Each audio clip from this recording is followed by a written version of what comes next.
மதுரையிலும் நேற்று லட்சக்கணக்கான மக்கள் கூடிய கூட்டம் பத்திரிகைகள் நீங்கெல்லாம் பார்த்திருக்கலாம். அண்ணன் தமிழகத்தினுடைய தேசிய ஜனநாயக கூட்டணியுடைய தலைவர் அண்ணன் EPS அவருடைய தலைமையிலே தமிழக தேர்தலை சந்திக்க இருக்கிறோம். ஆக மதுரையில் நடைபெற்ற கூட்டமானது அதுவும் மிகவும் பிரம்மாண்டமான முறையில் நடைபெற்று முடிந்திருக்கிறது. அதனைத் தொடர்ந்து இப்பொழுது திருச்சியிலும் வர இருக்கிற 11ஆம் தேதி திருச்சியில் 2 இடங்களை பார்த்திருக்கிறோம். ஒன்று இந்த இடம், இன்று அடுத்து G3 கார்னர் அதை பார்க்க போகிறோம். 11ஆம் தேதி மாலை 4 மணிக்கெல்லாம் பிரதமர் அவர்கள் வர இருக்கிறார்கள். தேசிய ஜனநாயக கூட்டணியுடைய அனைத்து கட்சியை சார்ந்தவர்களும் அதில் கலந்து கொள்ள இருக்கிறார்கள். அதிமுகவினுடைய சார்பாக முன்னாள் அமைச்சர் அருமைக்குரிய நமது தம்பி விஜயபாஸ்கர் அவர்கள், நமது முன்னாள் நாடாளுமன்ற உறுப்பினர் குமார், அதிமுக மாவட்ட தலைவர் சீனிவாசன், பாரதிய ஜனதா கட்சியினுடைய பொதுச் செயலாளர் நமது கருப்பு முருகானந்தம் அவர்கள், முன்னாள் அமைச்சர் வளர்மதி மற்றும்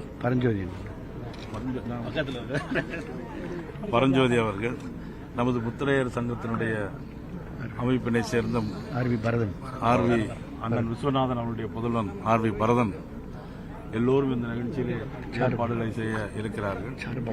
ஆக இதுவும் மிக பிரம்மாண்டமான முறையில் அமையும் என்று நாங்கள் தெரிவிக்கிறோம்.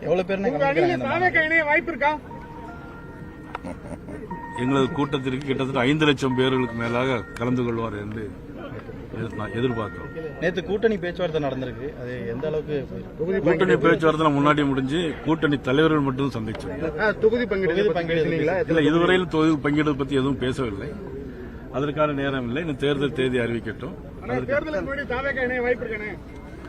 அது பத்தி நீங்க அவங்கள்ட்ட தான் கேட்கணும். EPS அவர்கள் இன்னைக்கு டெல்லி போயிருக்காங்க, உள்துறை அமைச்சரை சந்திக்கன்னு சொல்றாங்க. தொகுதி பங்கீடு இறுதி செய்யறதுக்கா இல்ல இதுல ராஜ்யசபா சீட்டை ஏதாவது பிஜேபிக்கு வழங்குறது குறித்து எதுவும் ஆலோசனை? இல்ல, அது குறித்து தெரியாது. அது குறித்து அண்ணன் EPS அவர்களுக்கும் உள்துறை அமைச்சர் மட்டுமே தெரியும். இந்த இடத்தை எப்ப முடிவு பண்ணுவீங்க? 2 இடத்துல எந்த இடத்துல மாநாடு நடக்க போகுது? இதை பார்த்துக்கிட்டு பாதுகாப்பு எல்லா சூழ்நிலையும் பார்த்துக்கிட்டு அதுக்கான ஏற்பாடு. 2 தமிழகத்துல அனைத்து துறைகளும் உயர்ந்துள்ளதுன்னு தமிழக முதல்வர் பேசியிருக்காரு. எப்படிங்க? தமிழகத்துல அனைத்து துறைகளும் சிறப்பா இருக்கு, உயர்ந்துள்ளது அப்படிங்கிற மாதிரி தமிழக முதல்வர் பேசியிருக்காரு. இல்ல, அதாவது எந்தெந்த துறைன்னு சொல்லி சொன்னா அதுக்கு நம்ம பதில் சொல்லலாம். அனைத்து துறைகளும் உயர்ந்திருக்குன்னா அனைத்து வகையிலும் தமிழ்நாடு இன்னைக்கு தாழ்ந்து போயிருக்கிறது. கையில புத்தகத்தை பிடிக்கக்கூடிய மாணவர்கள்லாம் கஞ்சாவை பிடிச்சிட்டு இருக்கிறாங்க. இன்னைக்கு 2 வயது சிறுமி முதல் 70 வயது பெண்கள் வரை நடமாட முடியவில்லை.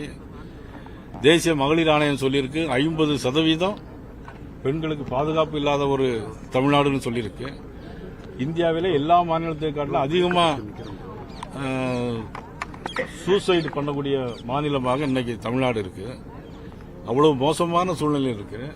அவர்களுக்கு ஒரே ஆப்ஷன் துணை முதலமைச்சராக இருக்கக்கூடிய மதிப்புக்குரிய உதயநிதி ஸ்டாலின் அவர்களை முதலமைச்சராக்க வேண்டும் என்பதற்காகத்தான் இந்த தேர்தலை அவர்கள் சந்திக்க இருக்கிறார்கள். பணபலம், அதிகார பலம் அனைத்தையும் இன்றைக்கு எல்லா இடங்களிலும் அவர்கள் சேர்த்து குமித்து வைத்திருக்கிறார்கள். இருந்தாலும் மக்கள் பலம்தான் அதைவிட உயர்ந்தது என்பதை இந்த தேர்தல் நிரூபிக்கும்.